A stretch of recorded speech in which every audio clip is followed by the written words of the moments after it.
I am Ferdinand Marcos, and I am the President of the Republic of the Philippines. I stand today on behalf of 110 million Filipinos. Hello people, hello words, and hello Philippine. It's me again guys. Shout out po sa lahat ng mga Pilipino sa buong daigdig. Nako mga kababayan.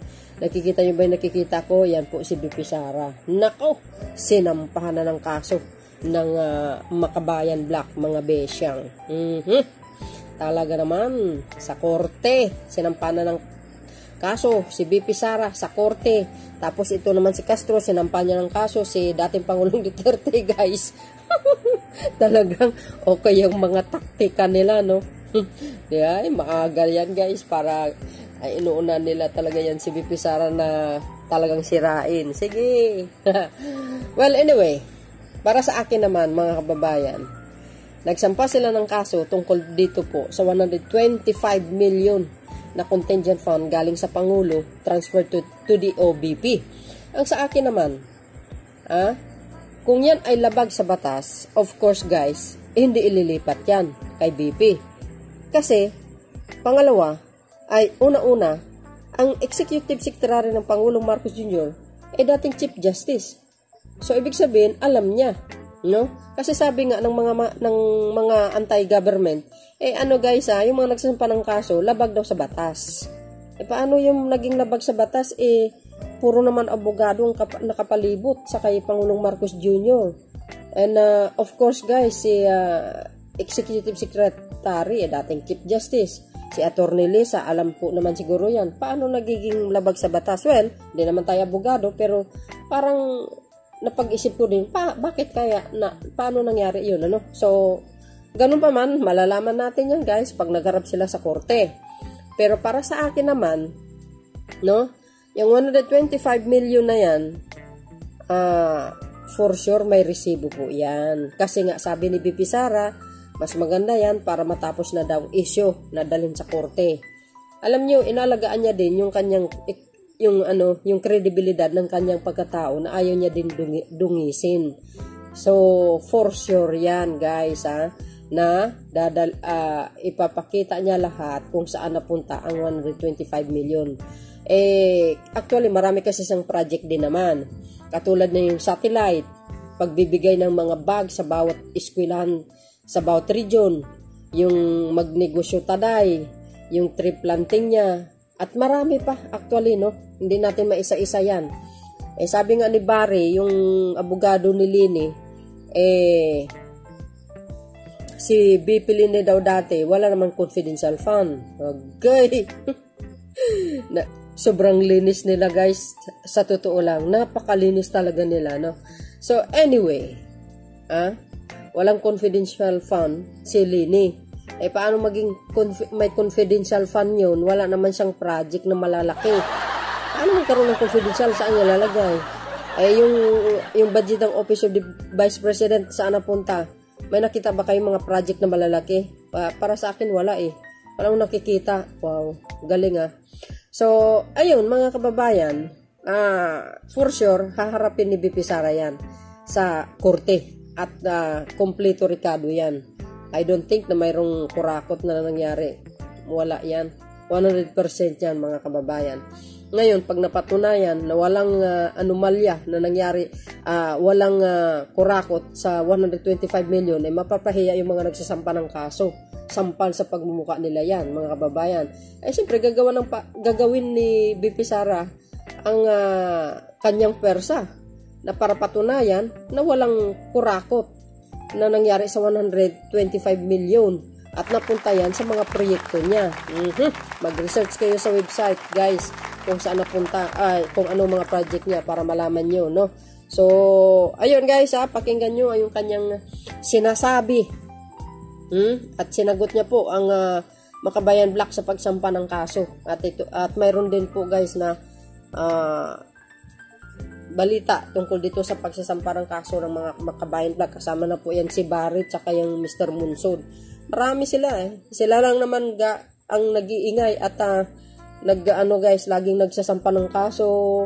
Sa local man, sa international, sila po yan. No? Hindi na po kayo magtataka. Kasi napakalinis po ang mga yan no? So anyway guys, panoorin nyo ang kanyang mungkahi.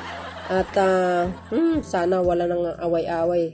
Tapusin yung mga bangayan. Kasi dahil dyan sa confidential fund yan, nagkagulo-gulo sila ito naman kasi si dating Pangulong Duterte ang daldal sa social media, mga bes.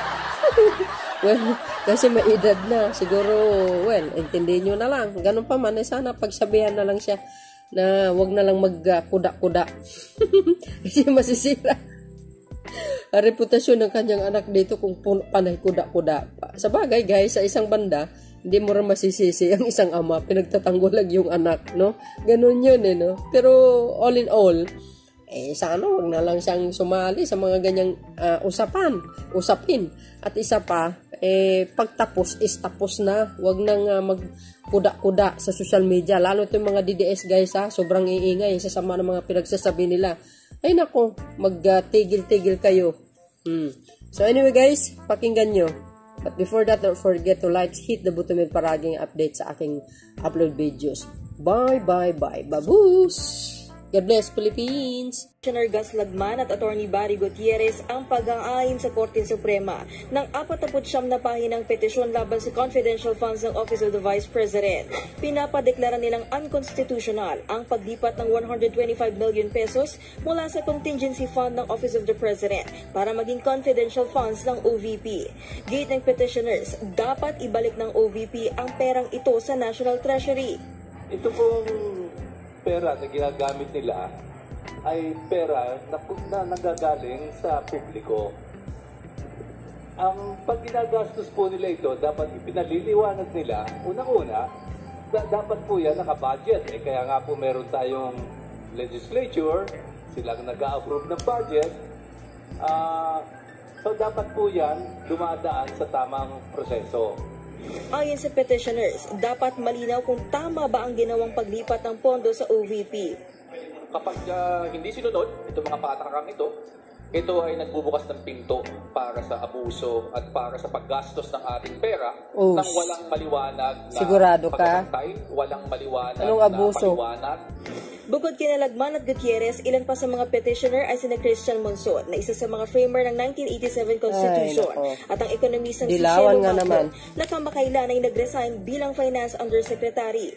Ayon sa petitioners, usurpation of legislative power o panghihimasok sa kapangyarihan ng Kongreso ang paglilipat ng 125 million pesos sa OVP. Sa ilalim kasi ng separation of powers, ang Kongreso lang ang magdedesisyon kung paano gagastusin ang national budget at kung anong mga programa ang dapat pondohan.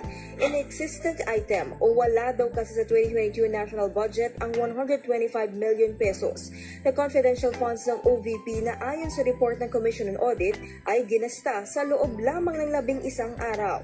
Kaya maituturing daw na panghihimasok sa kapangyarihan ng Kongreso ang hakbang ng Department of Budget and Management na pondohan ang item na wala naman sa ipinasang budget ng Kongreso. Ayon pa sa petisyon, hindi rin pinapayagan ng contingent fund ng Office of the President ang pagpondo sa ibinigay ng confidential funds ng OVP. Assalamualaikum. Madayaw, mayong adlaw kaninyong tanan. Magandang araw sa inyong lahat. Malugod po namin tinatanggap ang pagkakataong talakayin ang legalidad ng paglilipat ng pondo. Umaasa kami na ang dulong ng Korte Suprema ay magiging daan upang tuluyang matapos ang usapin na ito. Ngayon naman, tutukan natin ang mahirap na tungkulin sa pagpapataas ng antas ng kalidad ng edukasyon sa ating bansa at pagprotekta sa ating mga mag-aaral at mga kawani ng Department of Education mula sa lahat ng uri ng banta at pang-aabuso. Napakahalagang pagtuunan din natin ng pansin ang pagtugon ng mga mahalagang isyu ukol sa presyo ng mga bilihin na nakakaapekto sa ating mga mag-aaral at kanilang mga pamilya. Syukran.